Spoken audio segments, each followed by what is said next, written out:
ब्रह्मांड में ईश्वर और शैतान की स्थिति कैसी है? ईश्वर परम सुख है और शैतान दुख है। ईश्वर के भक्त एक सुखी जीवन जीते हैं, सभी को आनंद देते हैं और अनंत स्वर्गीय आनंद लेते हैं। शैतान को मानने वाले एक हिंसक, गुप्त और गंदा जीवन जीते हैं और जो कोई भी उनके संपर्क में आता है दर्द प्राप्त करता है और नरक में जाता है। शैतान को मानने वाले धन विहीन हो जाते हैं। ईश्वर को मानने वाले अभी कड़ी मेहनत के बल पर और ईश्वर की रचना की सेवा करके जीविकोपार्जन करते हैं। शैतान एक मानवीय अवधारणा है, जबकि ईश्वर शाश्वत सत्य है। हालांकि शैतान और ईश्वर अलग अलग अवधारणाएं हैं।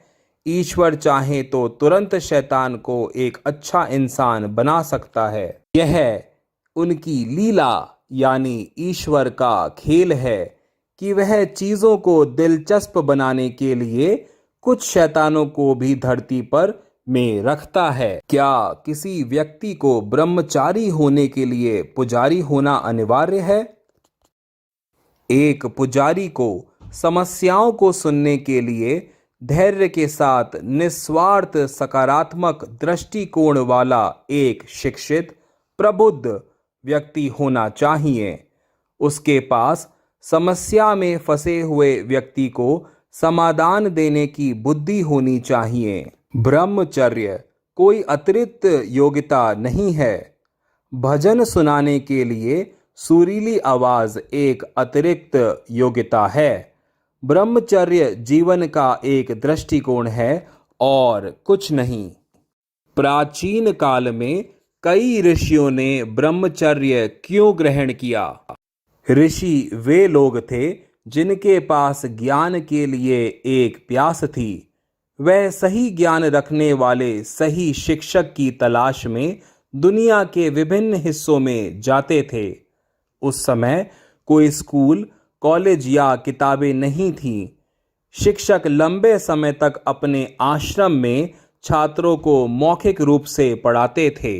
कई उदाहरणों में शिक्षक को अपने शिष्यों के साथ कठोर जलवायु, क्रूर जानवरों और जंगल के कुछ मांसाहारी लोगों का सामना करते हुए देश के कोने कोने में घूमना पड़ा।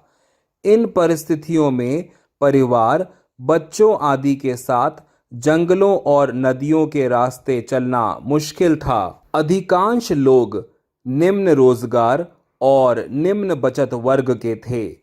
परिवार के लिए प्रबंध करना कठिन था। जब ज्ञान का साधक लंबी अवधि के लिए दूर दराज के स्थानों पर चला गया था, इस प्रकार ज्ञान के साधक सामान्यतः पारिवारिक जीवन के आर्थिक बोझ से बचने के लिए ब्रह्मचर्य का सहारा लेते थे।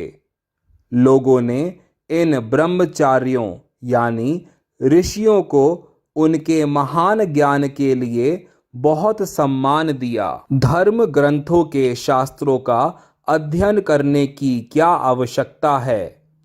सभी शास्त्र ईश्वर से प्रेरणा लेकर लिखे गए हैं। ये पुस्तकें जीवन में ध्रुव तारे के रूप में खड़ी हैं और गलत निर्णय लेने से बचाती हैं। ईश्वर विपत्ति क्यों देता है? ईश्वर ने मनुष्य को अंग, बुद्धि और विवेक दिया है।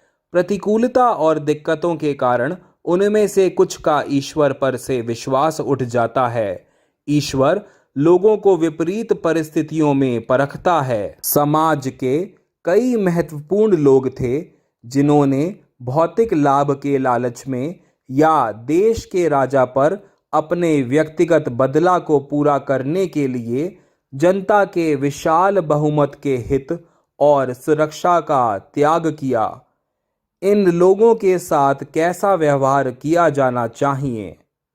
दुर्भाग्य से यह लोग रूप से बहुत चालाक, पराक्रमी और प्रभावशाली होते हैं, जो अपने धोखेबाज उपहार के साथ जनता को भ्रमित कर सकते हैं। आप इन नीच विश्वासघाती व्यक्तियों के साथ वैसा ही व्यवहार करें जैसा आप उस व्यक्ति के साथ करते जो अपनी मां को देह व्यापार में बेचता है।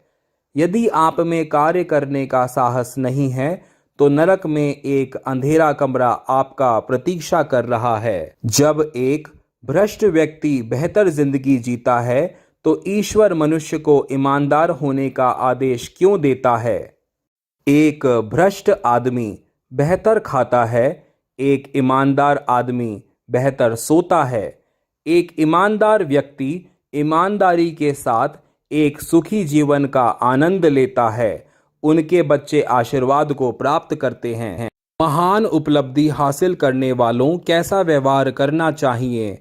उन्हें ईश्वर से प्रार्थना करनी चाहिए, मैं ऐसा कुछ भी ना कहूँ या ना करूँ जो आपको परेशान करे। परिवार और समाज में महिला का क्या स्थान होना चाहिए? शरीर को उड़ाने के लिए पक्षी को अपने दोनों पंखों में समान शक्ति की आवश्यकता होती है। उसी तरह एक महिला और एक पुरुष को सुख के लिए पारिवारिक और सामाजिक मामलों में समान स्थान रखना चाहिए। क्या हम संन्यास अर्थात सांसारिक मामलों का त्याग करके ईश्वर को प्रसन्न करते हैं? संन्यास का अर्थ है सांसारिक मामलों का त्याग और अपने आत्मिक उत्थान के लिए काम करना। आत्मिक स्वार्थ सबसे चरम स्वार्थी रूप है। सभी मानव समाज में एक अनूठी प्रणाली अंतर्निहित है जो एक व्यक्ति को एक पूर्ण स्वार्थी व्यक्ति बनने से रोकती है। यह अंतर्निहित प्रणाली है जो एक दूसरों के कल्याण में दिलचस्पी लेते हुए भी अपने हितों की रक्षा करने की कोशिश करता है। वास्तव में दूसरों के हितों की परवाह किए बिना अपने स्वयं के हितों की रक्षा करना भी संभव नहीं है। यह सामूहिक हित ही है जो हमेशा स्वयं के साथ साथ दूसरों के हितों की रक्षा के लिए प्रेरित करता है। यहाँ तक कि संकीर्ण व्यक्तिगत हित भी धीरे धीरे विलीन हो जाते हैं और उनके बच्चों, उनके परिवारों, उनके पड़ोसियों, उनके देश और दुनिया के साथ जुड़ जाते हैं। इस संसार में कर्म ही एकमात्र ऐसी पूजा है जिससे ईश्वर प्रसन्न होते हैं। संन्यास स्वार्थी पलायनवाद है।